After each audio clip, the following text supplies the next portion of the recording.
Taiwan రాజధాని తైపీలో భారీ భూకంపం సంభవించింది. భూకంపం మృతుల సంఖ్య 7కు చేరింది. భూకంపం దాటికి 730 మంది గాయపడ్డారు. మృతుల సంఖ్య మరింత పెరిగే అవకాశం ఉంది. రిక్టర్ స్కేల్పై 7.5 తీవ్రతతో భూమి కనిపించింది.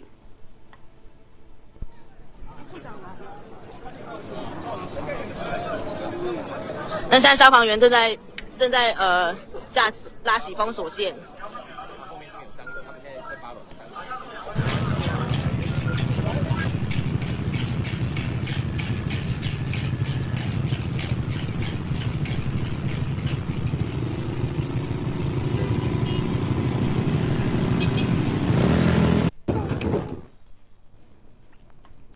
తైవాన్లో భూకంపంతో జపాన్ సహా మరికొన్ని దేశాల్లోని తీర ప్రాంతాలకు సునామీ హెచ్చరికలు జారీ చేశారు.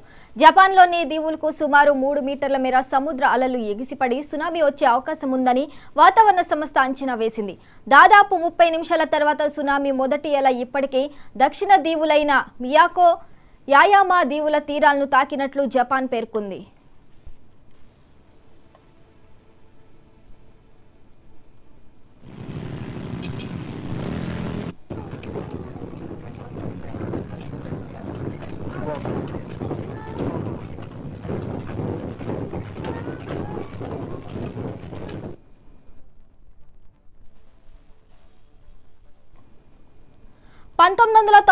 తర్వాత తైవాన్ను ప్రభావితం చేసిన అతిపెద్ద భూకంపం ఇదేనని స్థానిక అధికారులు వెల్లడించారు. అప్పుడు నౌంటా కౌంటీలో 7.2 తీవ్రతతో భూకంపం సంభవించింది.